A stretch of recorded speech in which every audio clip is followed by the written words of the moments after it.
And welcome everybody to God's Views on Political News. And we have a lot to talk about this week. As usual, a lot has happened. I'd like to welcome my co-host, Bill Cloud. You've been a guest so many times on my other shows. That's all I know you as. I know. Guest, co-host, partner in crime. Who are you? That's fine. Whatever. I'll answer to the end. Hey, you. Hey, you. Yeah. But it's good to see you again today. And Bill, let's start out with, I wish this were different. I wish that the Middle East, Israel especially, I wish things weren't happening over there. But it seems like every day we have, some bad news that coming out of the Middle East, and yet it doesn't seem that we spend too much time talking about it here in the United States. So recently there was an attack at the Temple Mount where 2 Israeli soldiers were attacked by allegedly a Palestinian, and they were killed. And he ran into, the mosque there and for protection, and they, arrested him is the way I believe it went. Following that, there were an uprising that occurred, not really because of the killings that took place. Now, I mean, that might surprise you, but instead, I think the uprising started because of the fact that Israel sort of shut down the Temple Mount for a little while and then opened it back up with some things like, cameras they put on. And then eventually they went to metal detectors, and there was an outrage over that. I'll kind of stop at that point. Did you hear about that part? Oh, of course. Let me give a little background as far as my perspective on this thing before I actually address that. I've been to Israel many, many times. I've been all over the Old City, been on the Temple Mount, been to the Western Wall, been to the Arab Quarter, and all over. And I will tell you that when something is going to go down, the people in the street know it well in advance. I remember this was in 1990. I was in Jerusalem. Me and a couple of friends went down to the Western Wall Plaza, which is just at the base of the Temple Mount, where all these things that you described occurred. And before we went there, we started going into some of the shops in the Muslim quarter, and they were sending us out. This is in the morning. They were sending us out. No, you have to go. You have to go. You have to understand, if you've been to Israel and if you've been to Jerusalem and you go into the Old City, those people are literally trying to drag you into their shops to get you to buy something. I mean, literally. Yeah. So it was very odd that they were trying to get us out of the shops. My point in all of this is, when we got to the Western Wall, just after we got there, there was a big to-do starting up on the Temple Mount. And it was in response to something that they thought was going to happen. Now, here's my point. They know on the ground, those Muslims there, they know what's going on. They know what's planned. And then they use these things as provocation to these uprisings, the intifadas, all these things. They plan the event, or at least this is my perspective. They plan the event that's going to cause the altercation so that they can then have, in their eyes anyway, justification for uprising. So going back to the event, these Palestinians attacked and killed these 2 Israeli soldiers, who other soldiers pursued them into the Temple Mount compound. I know exactly where it's at. Been there many times. In fact, where they caught up with these guys was it was between what they call the Dome of the Rock and a little cupola that's called the Dome of the Tablets and the Spirits, and that's another whole story there. But this is where the temple used to sit. This is where Solomon's temple was. This is where Herod's temple was. This was in what Jews consider to be the most holy site on the face of the earth, and concurrently what Muslims consider to be a holy site, not the most holy site. And then, of course, when Israel responds to these things, logically and justifiably, they, right on cue, they use that as justification for uprisings to get something going.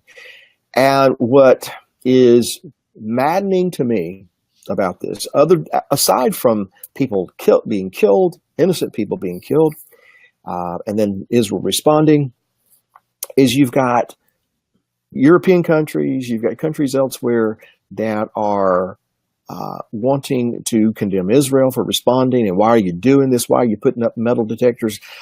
Like Sweden, for instance. Sweden and France are very alarmed about the uprising going on since all this has happened. And I would say to Sweden, to France, physician, heal thyself. You need some metal detectors. You need some things. Anyway, this is something that's very near and dear to my heart, if you will, because I'm a supporter of Israel. I believe in Israel's right to exist, the right for the Jewish people to have a homeland, and not only that, the right for you and me, if we want to go to Israel, that we can go anywhere we want to go in Israel, because it's a free country there too. And it is a holy place, and I want to be able to go up to the Temple Mount, take my Bible up there, and if I want to pray to God, without the Muslim, Gestapo coming over there and shutting it down. And that's what's happened. And so they don't want anybody up there. They don't want anybody doing anything there. And they will use whatever they can for provocation to cause an uprising. All right. Well, anyway. That'll get us started down this road. This, just to kind of give you where I'm coming from with this. This is nothing new. This is it's an updated version of the same play that they've been running year after year, decade after decade. Create a problem.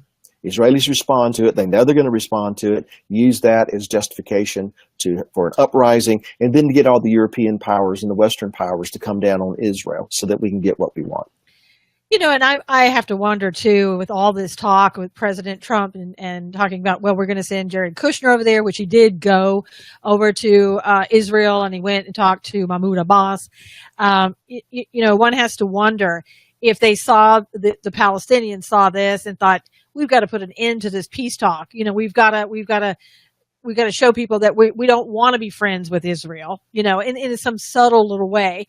And then they start these uprisings, they start these attacks, so that it kind of gets the focus off of trying to have, peace talks in the Middle East, which, there's not going to be peace in the Middle East. I know, but, you wonder if they do this as part of, and like you said, they do it all the time anyway.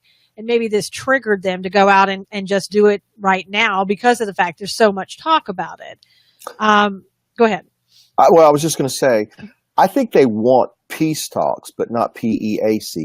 Yes. They want PIECE talks. Yes. How do we get another peace? And so I would say that if they feel that there is a move or a trend toward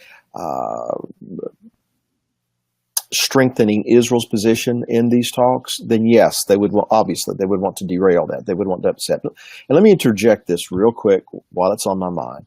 I don't agree with everything the state of Israel does. Right. I don't agree with everything our country does. Right. But biblically speaking, I believe that Israel is entitled to the land because God deeded it to Abraham and to his seed. Likewise, I don't believe every so-called Palestinian is a bad person. I've met many. They're just like everybody else. Many of them trying to make a living, trying to provide for their family. They get caught in the middle of all this other stuff. So I want to make sure people hear me say that. Right. That being said, the people who run the PA, like Abbas and others, they have no interest in having peace with Israel, having shalom with Israel or salam with Israel. They use it as a device. They use it as a ploy to manipulate and to try to get what they want. I mean, if you look, it has been written that this guy that went into this family's home on Erev Shabbat, on Friday night, as they're sitting down to have their Shabbat evening meal, and butchered these people. One of the things that provoked him to do this was the payments that the Palestinian Authority was going to give to his family because he did this. He said that is part of the motivation. And then his mother comes on video praising him for going in and killing, these innocent people. So if Abbas was for peace, he could shut that down today. Those payments could stop today, but it doesn't. Yeah. And let's talk about a little bit about that, because I want to, if people that haven't heard about that and exactly what happened, I want to kind of give you an idea of what went on that night. It was the Solomon family that was there in Israel, and they were sitting down to have Shabbat dinner at their home. They'd invited friends to come over later to celebrate the birth of a grandson. And the elderly man was 70 years old. He had two of his children were there, a 36-year-old, 46-year-old, and his wife were there. And this the person that came in was a 19-year-old. And from what I understand, let me just sort of give you some of the facts about him. He was armed with a knife. He had a backpack. He had water, and they said he did some type of ceremonial thing with his water, pouring it over him, like, blessing himself with Allah or something like that. Something connected.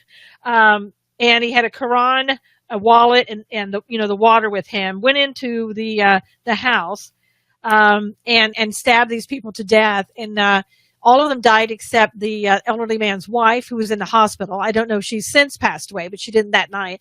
And it was a neighbor that came over and shot this man and killed him. And immediately, we have Hamas going out and praising the attack as being heroic, and attacking Israel, how great that is, and all that type of thing. It absolutely brutal attack for whatever reason it was. And getting back to the Temple Mount, if these people had metal detectors or cameras of some sort that could have protected them, maybe this would not have happened. It certainly would have alerted people before it did. And now we have today, again, the Palestinians who are sitting there saying, gosh, you know what? We don't want metal detectors around here because, they came in, they killed two soldiers, but you're supposed to be okay with them being allowed in because they want to go and pray. So they talked the Israelis into taking down the metal detectors, which they are doing. I'm not really sure about that, Bill, why they would do that, why they would appease in some ways the Palestinians. And the Palestinians are saying, we don't care if you take down the metal detectors. We're still going to freeze our contacts with you. We don't want to have anything to do with you. And but the Israelis are going to put up some type of other surveillance to protect themselves. Why should they have to do that? Why should they have to open themselves up to that? Well, first of all, every time I go to an airport, I have to go through this machine that scans me, or I go through a metal detector. And do you know why? Because of 9/11 and weapons? Because of people who are of the same ilk as this Palestinian who went into this family's house and murdered them. That's why I have to go through a metal detector. That's why I have to go through screening. That's why I hate to fly. It's because it's of all the stress of just getting through the airport, and all because there's a group of people that do not want to they want what they want. They do not want you to worship as you worship. They do not want you to live as you live. They want to enforce their will upon you. They're not a religion of peace. It's a religion of death. And so I don't really have a lot of sympathy for the fact that they had to go through some metal detectors to get up to the Temple Mount. Now, why does Israel so seemingly anyway quickly cede ground to them in this battle?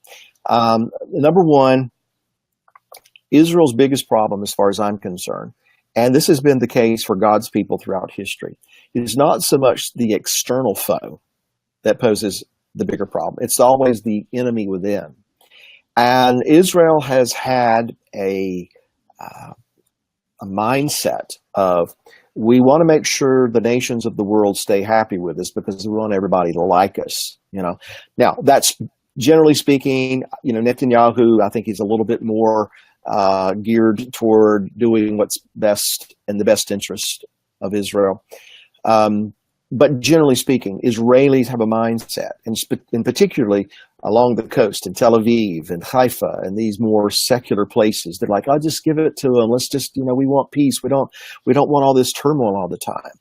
But what they don't understand, or at least, what I don't think they understand, is these people are never going to be contented. They're never going to be satisfied. Now, that being said, I've been to Israel many, many times, as I said. I've never walked through a metal detector going in the country or coming out of the country, not one time. And yet they have the highest level of security of any nation in the world. So what I'm saying here, what I'm suggesting here, is if they're taking the metal detectors down, then they must feel very confident that they've got something in place that they can kind of keep an eye on what's going on. And I'll, hint, hint, wink, wink. Now, is that the way it is? I can't say with any certainty, obviously, because they're not going to tell me, But I would dare say that they have other methods, other means whereby they feel confident they can keep an eye on this. Now, that isn't to say there's not going to be another attack. That isn't to say there's not going to be more killing, because there is. Jerusalem has become the burdensome stone that the prophet Zechariah spoke of. This is why these things are happening. This is why almost every day a nation that is no bigger than the state of New Jersey, what happens there resonates in all of the capitals of Europe and all throughout the world, where people feel compelled to come in and say, we got to talk about Jerusalem. We got to talk about the Temple Mount. There was one other thought here, and maybe it'll come back to me in just a moment, as it relates to the metal detectors and all those kinds of things. But, the Temple Mount is conceivably, arguably, the most contested piece of ground on the face of the earth. And the reason for that is, Susan, because way back in Scripture, 3,500 years ago, God said, I will put my name there. I'm going to place my name there. This is where I'm going to meet with you. This is where you're going to meet with me. And anything that God says, this is mine, this is where I want you to meet me, here's where my name is, that's what the adversary is going to go after. He wants whatever God has. He is going to try to subvert it and undermine it. The place where the temple once stood is now the place where the so-called Dome of the Rock sits, where the Al-Aqsa Mosque sits, not the temple. And through the decades, the Waqf have tried to negate any quote-unquote Jewish presence there on the Temple Mount, destroying, burning, just throwing into trash heaps artifacts from the temple going back almost 3,000 years. So they're trying to destroy any claim that, first of all, Israel has to the Temple Mount. Secondly, and this is what's going on behind the scenes as far as I'm concerned, through them, the adversary is trying to negate God's claim on that place. And so this is why there's so much going on there. This is why from time to time people get killed in and around the Temple Mount. Well, and it's also interesting, and I feel a lot of times that when they're talking about and I'll just say it, the Palestinians and those people maybe in the Palestinian government, there's no rational thought that comes out of it. So here's what I'm going to say. They're sitting there talking about metal detectors and, Israel, you're doing that just because you want to control us and you just want to control who goes in and out of the Temple Mount. And now, correct me if I'm wrong, but isn't the Palestinians who are there, controlling what everybody does when they go in and out? That you said, absolutely. I mean, how irrational is that thought for them to say that? Well, you don't reason with unreasonable people, do you? Exactly, right. And as you and I have said many times, whether we're talking about progressives here in America or whether we're talking about some of these Palestinians in the Middle East, those people or those type of people will typically accuse others of what they themselves are guilty of. Exactly. And they want control over the situation. As I've said, I think just a few weeks ago when we were talking about the Temple Mount, I've been there. I know what they do. I've witnessed it. I've experienced it firsthand.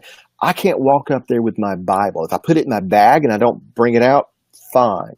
Don't you dare bring out that Bible.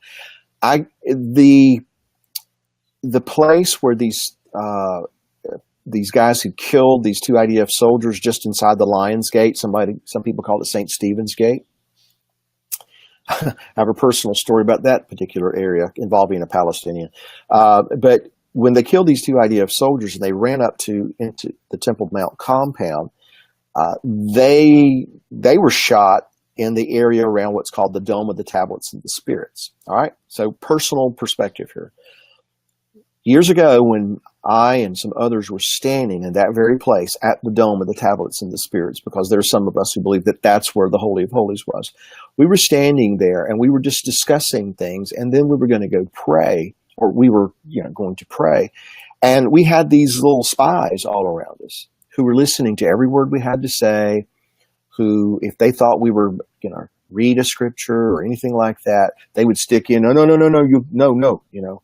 And so when we prayed, we prayed with our eyes open, kind of looking around at one another like this, because we couldn't bow our heads in reverence, because they would come up there and make us quit. They would have us leave. So you're talking about control. Yeah. That's what they do. Okay.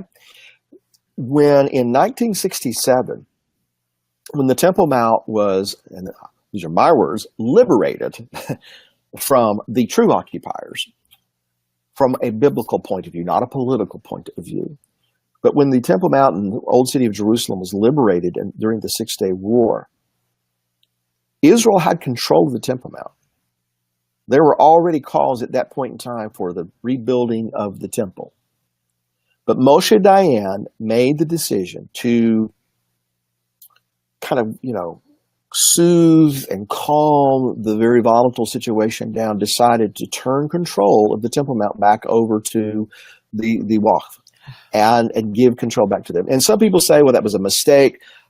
Personally, I just look at it, everything works in God's timing. Mm-hmm. Okay?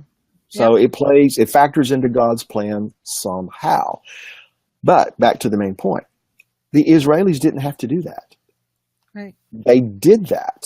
They had conquered, they had liberated, they were in control. But in an effort to try to coexist, they gave control of the Temple Mount back to the Jordanians, back to the Waqf. And so all of that is, so people will know. That's how controlling the Israelis are. Also, I understand that what the Israelis call Temple Mount and how we refer to it as the Temple Mount, the Palestinians call it the Noble Sanctuary. Can you talk a little bit about how that got its name? Well, and pardon me, I forgot to close something here, so that everybody heard that loud noise. Let's see. All right. Blame it on Bill. It's my fault. I'm very, very sorry. Let me see if I can close this without shutting everything down. Okay, there we go. Sorry about that. Look, as I said, the Temple Mount is considered by Israel to be the holiest site on earth. And I would agree, because God said, this is where I'm going to put my name. Right. This is where God kissed the earth, came down, he dwelt among his people. The Bible describes that when Solomon dedicated the temple, that the presence of God came down, and it was so overwhelming that the priests that were there in the temple couldn't even stand in order to minister. So it is a holy place, but it's holy because God says it's holy. And I would also add this, it's only holy when the Holy One is there. Okay? It's been polluted. It's been desecrated. Yep. All right. Not just by the Dome of the Rock, not just by that, but through the centuries, it's been desecrated in the sense that God's presence is no longer there. Okay. Now that when Muhammad came along, and I'm going to give a very, very brief history of Islam here, and he had this encounter with this angel who gave him all these visions and these prophecies and things, and that caused him to act wild and foam at the mouth and do all these other kind of crazy things. The Quran, a lot of it was written down on potsherds, anything that they could find to write it down on. That's what they did. And initially, Muhammad reached out to the Jews in the region with his revelations and was rejected. And when that was rejected, of course, then the Jews became the enemy of Islam. And as like I said earlier, anything the adversary is going to do, he is going to try to subvert and undermine God's purposes. And anything God says is his, that's what he's going after. Whether that's a spot on the face of the earth or whether that's a people who live on the earth. Anything God says is his, the adversary is going after it. So when Muhammad established Mecca as the most holy site in all of Islam, because that's where his particular tribe was from, and the region Medina, where he came from, Medina being the second most holy site in Islam. Supposedly, Muhammad went to Jerusalem, at least in a vision, and from the Temple Mount, he ascended up to heaven on his white horse called Barak. I'll just leave it at that. Yes. So for this and other reasons, Islam claims the Temple Mount in Jerusalem at large to be Islam's third most holy site. And so the noble sanctuary refers to the Al-Aqsa Mosque, this mosque that supposedly is built on the site from which Muhammad ascended up to heaven, et cetera, et cetera. So that's their claim. That's what they say. And that's a very boiled down, very simple explanation of why they consider it to be such a holy place. But why do they consider it to be a holy place? Because they want it. Yeah, exactly. That's why they consider it holy. Yeah, no rational thought. Just, I want it. It's, whatever. I know. Well, it'll be interesting to see, what continues on. And as you said, this goes on all over and over, just, whatever incident causes it to happen. Nothing new for Israel and nothing new for the controversy around the Temple Mount. So we'll have to see if this is going to enrage and embolden the Palestinians even more by them, removing the metal detectors, them thinking maybe there's something else there, or if we're going to quieten down things for a while. I mean, do you think it's going to quiet down, or is it going to just keep building? Well, quiet down. And over the years when I've taken people to Israel on tours and things, some people will be hesitant to go because, there's so much going on over there. And, is it really safe and all these kinds of things? And I've told people, if you wait until nothing's going on in Israel, you'll never go. All right. Right. Quiet down. I don't think that it could ever really quiet down to the point that, there's nothing going on. I think there's always something going on. It peaks sometimes. And so I think, this is just my opinion, I think the Abbas and the Hamas and the Palestinians who have power over the Palestinian people are going to kind of play this out, see how far we can push it, see what kind of concessions that we can get, how many pieces of that we want, how many things that we can get, and then it might calm down slightly. But we need to understand that from Islam's point of view, there is no what we would call shalom, peace, until all the world is Islam. Exactly. Yep. And until the entire world is Islam, or under the law and the heel of Islam, under Sharia, then they are in a perpetual state of war. And so when they, in that context, speak about peace, they're not talking about shalom. They're talking about what they refer to as hudna. Hudna. Basically this, ceasefire. Mm-hmm. You see, ceasefire doesn't mean peace. That's not an armistice. It's just that, okay, we're going to quit shooting at one another now. Yeah. Islam's point of view, and this goes back to Muhammad, is if we encounter an enemy who is right now stronger than we are, we'll call for hudna. We'll call for a ceasefire. Why? So that we can solidify our strengths, so that we can redeploy, so that we can rearm, so that we can have enough time to kind of regroup and to get the upper hand against our enemy. And then that's when we'll kind of ensue. Right. Yeah, that's when we're going to come out. And so it's just constant waves of attack, hudna, attack, hudna, attack, hudna. So when we talk about things calming down, they might subside a little bit. I think they're going to see how far they can push this. Right. But it's just so that they can regroup later in another way. There's here in the West, when we hear about things going on in Israel, on one hand, there are pockets of in Israel, places that I would not go. I just wouldn't go. There's places in New York City, I just wouldn't go. There's places in Chicago, I just don't go. All right. Same with Israel. But at the same time, people need to understand Israel is not a large, sprawling country. Right. You go to Jerusalem, and I've stood at this place, at the tomb of Samuel, which is just on the northern hills of the northern part of the city of Jerusalem. And you stand on those hills, and you can go up to the top of the tomb of Samuel, the prophet, and you can look across the way, and you see Ramallah. It's just across the way. And Ramallah is the seat of this unrest, the seat of this violence. I don't know if you remember this several years ago. It's been several years. There were two IDF soldiers who took a wrong turn, and they ended up in the suburb of Ramallah. And people came out of their homes, they come out of the buildings, and they attacked these guys. They did awful, awful things to them. They tortured them, and they stood at the window with their blood dripping off of their hands, and everybody's celebrating. Okay, that's Ramallah. All right. People might find it of interest to understand Ramallah. Ram in Hebrew means high place. Ram, high place of Allah. There's no wonder why it's such a hotbed of violence and death. This is what these people call for. Again, understanding there are Palestinian people who just want to live their lives. They want to raise their families. They want to make a living. Not talking about those people. Right. But unfortunately, a lot of those people are under the threat of death themselves.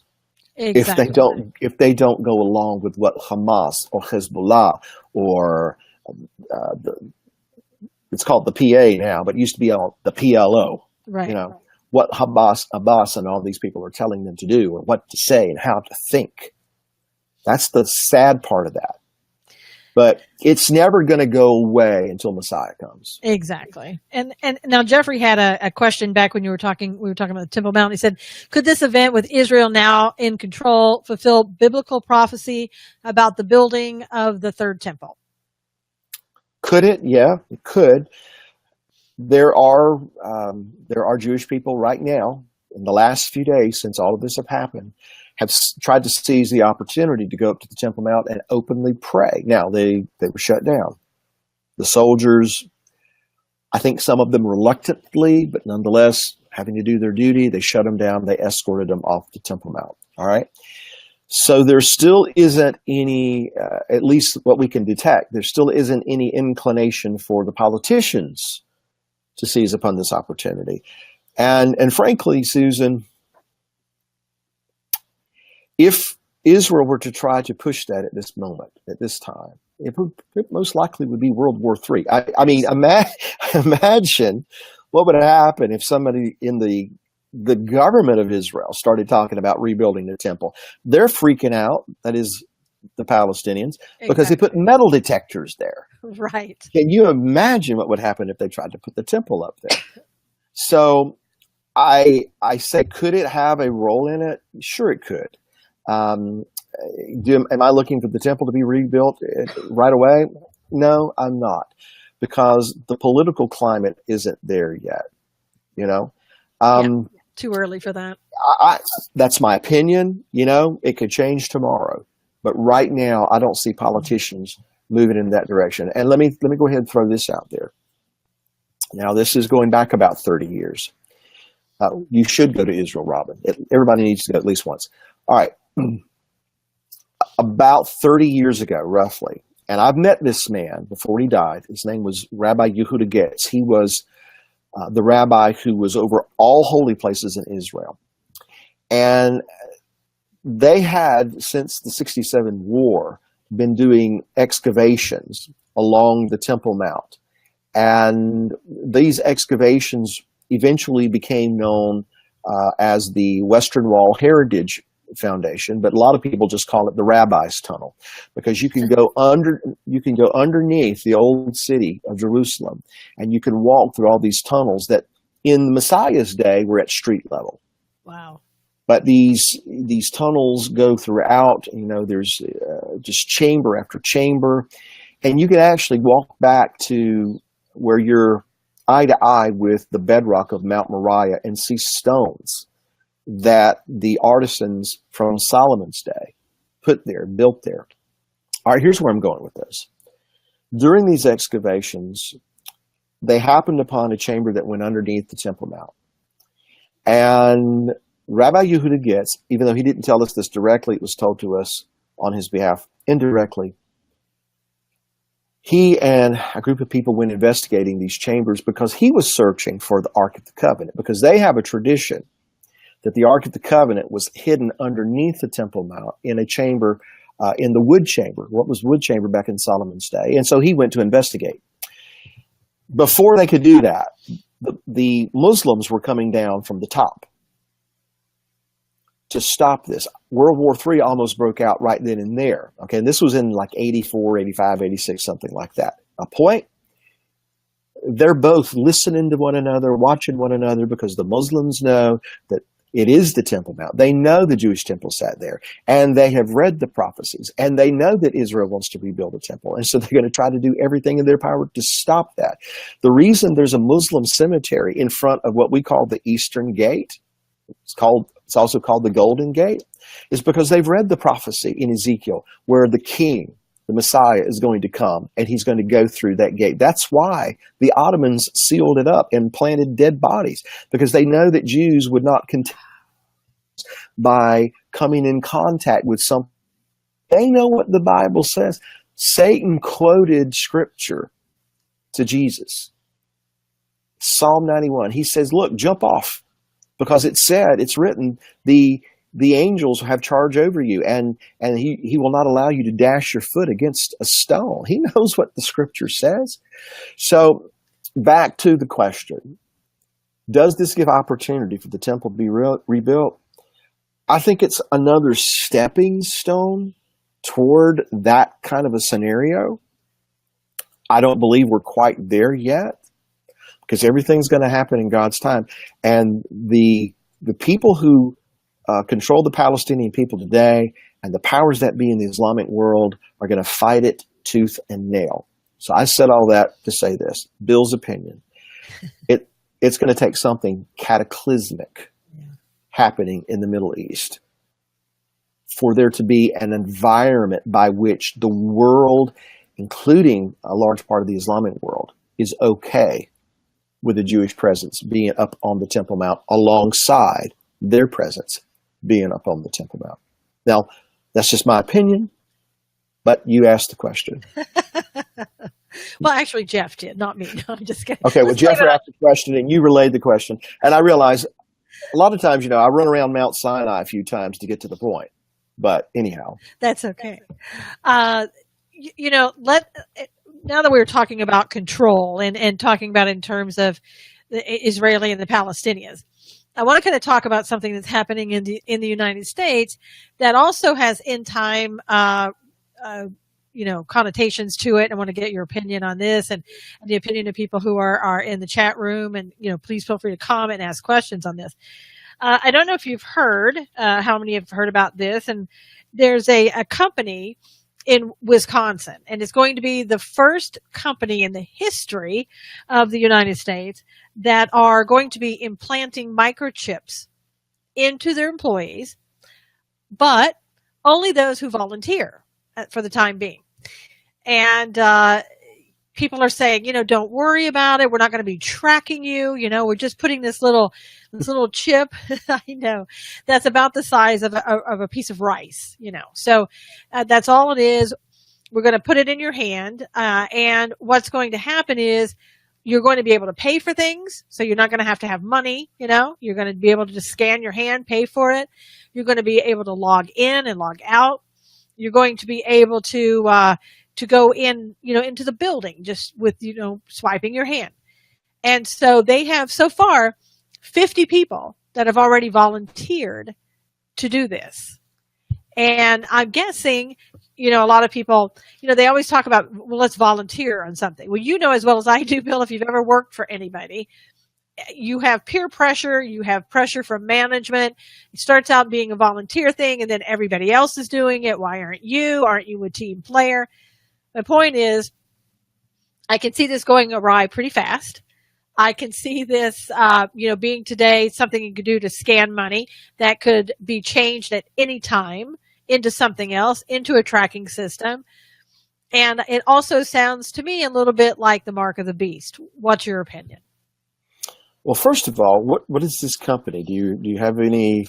What do they do? I guess is what I'm asking. It's called Three Square Market. So I guess they just sell products of some sort. Well, what if I get fired next Tuesday? What if I find something better? Anyway, look, hey, as it Bill, relates. What if you go on an interview during the day, and you don't want your boss to know, but you've got this little, chip in your...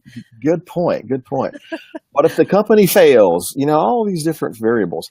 I don't want anybody sticking anything in me that I wasn't born with. I'll just put it that way. And that, but that we're already at a place, a mindset that people see this as convenient, as this is the wave of the future.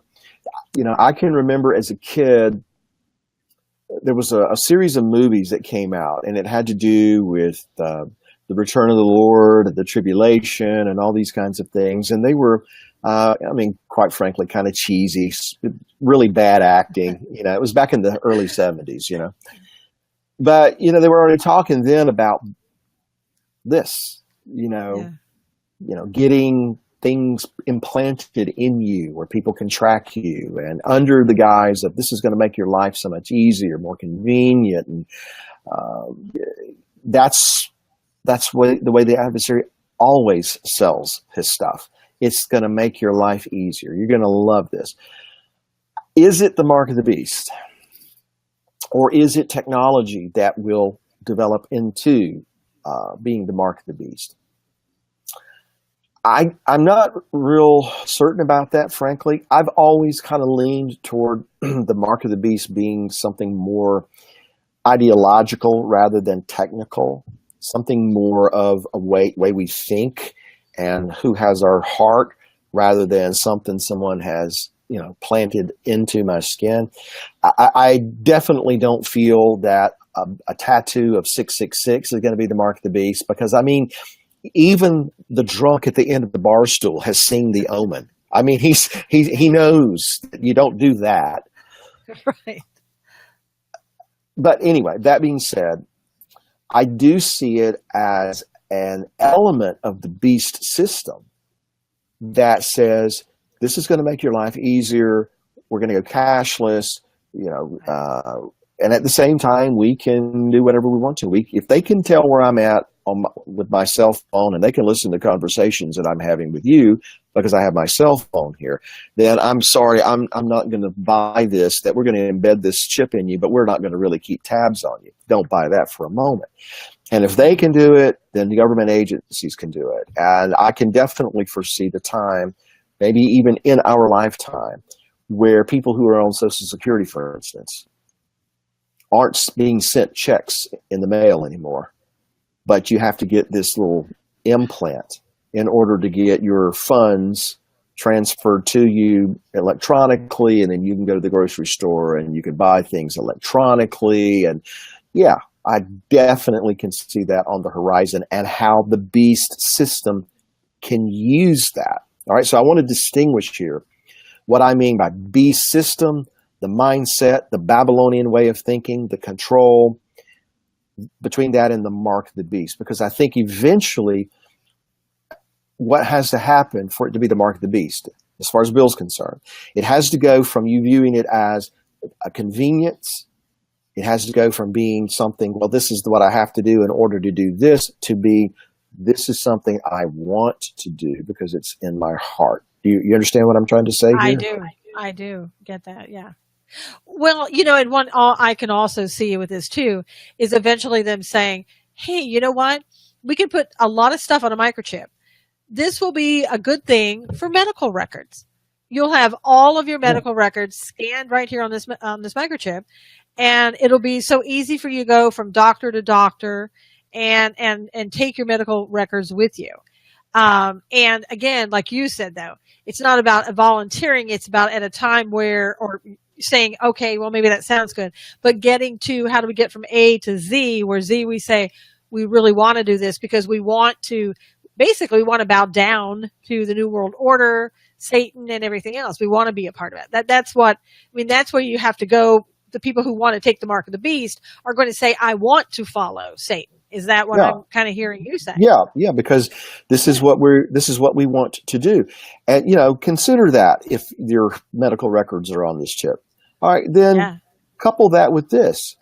You're under a single payer healthcare system that the government controls and dictates. And then you don't have a choice but to receive an implant that has all your medical records, because this is the way we're going to do it. Apples and oranges, but this is fresh on my mind. This month I have to pay quarterlies. I have to pay the state their, cut, I have to pay what they, my employees, have to pay their, what do you call it? Their disability. When you get hurt, workman's comp, and all those kinds of things, and use tax and all those things. Well, the state of Tennessee, for instance, is transitioning from me filling it out on paper like we've always done to having to do it electronically.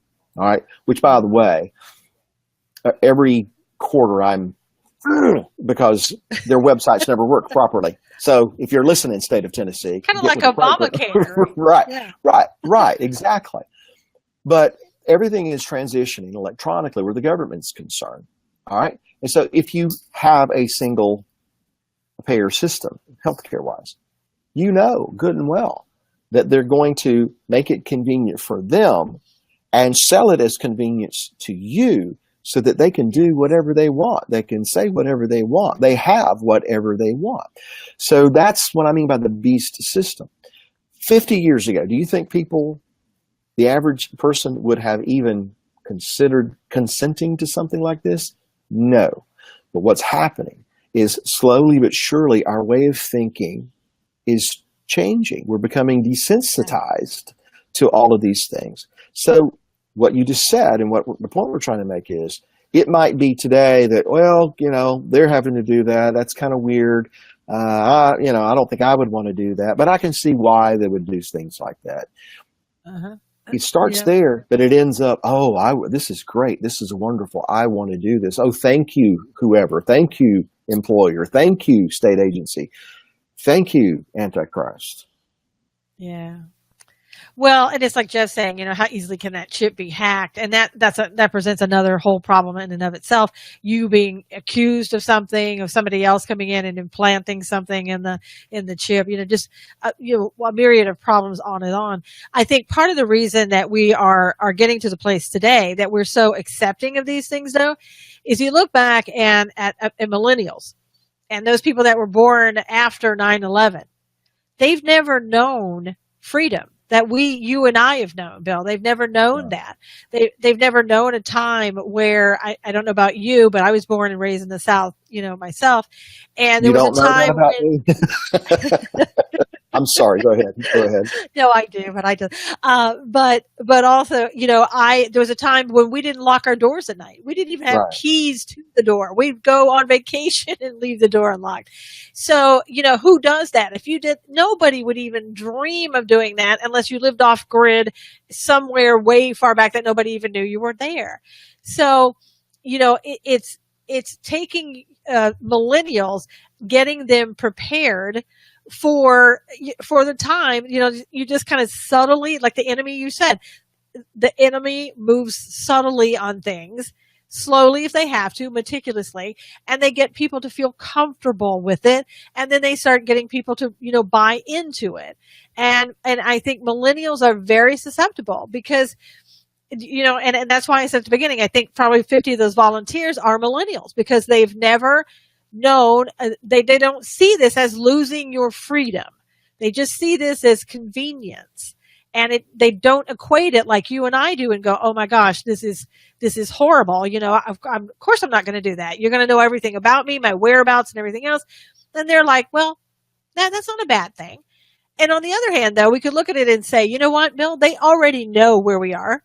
We have laptops with cameras they turn on and off if they want to. We have TVs, the Samsung smart TVs or whatever with everything in it. So does it really matter? Well, I will say this. I know some people in a state far, far away from where I live. California? No, just kidding. Maybe. But who decided they wanted to go off grid. They wanted to have a place that, if the stuff ever hit the fan, that they could retreat to and, be okay and live some kind of a life. And so they bought this property way out in the middle of nowhere, back up in the mountains. They had a little cabin on there. They stockpiled it and things like that. They had another residence. And so one day they went back out for a weekend to this particular place and they found a note on the door from a government agency who was wanting to get some particular information from them. What is the point? There's no way, there's no place to go that you're going to hide. There's no way that you're going to sequester yourself away that nobody can find you. If people want to find you, they will find you. That being said, here is where you and I, as believers, have to look for our protection, our security is to look to God, because the safest place to be is where God wants us to be. Yep. Safest occupation to have is what God wants us to be doing.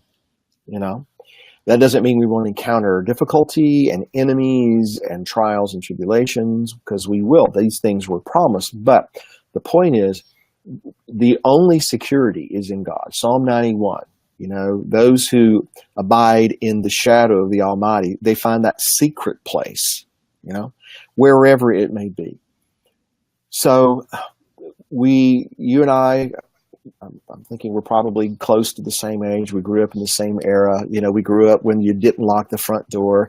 We grew up when you went off during the summer. You'd ride your bike all over creation, and your parents, only thing they told you was be home before dark. That was it.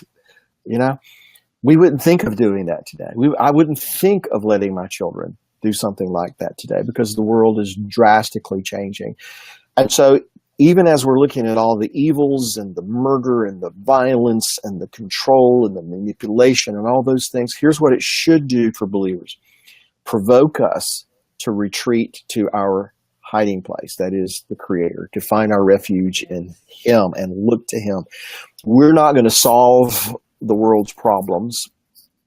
What we're trying to do here, you and I, for instance, we're trying to talk about these things, make people aware of what's going on, but more importantly, to see these things from the perspective of what Scripture has to say, And where this particular story is concerned, people are going to try to control me.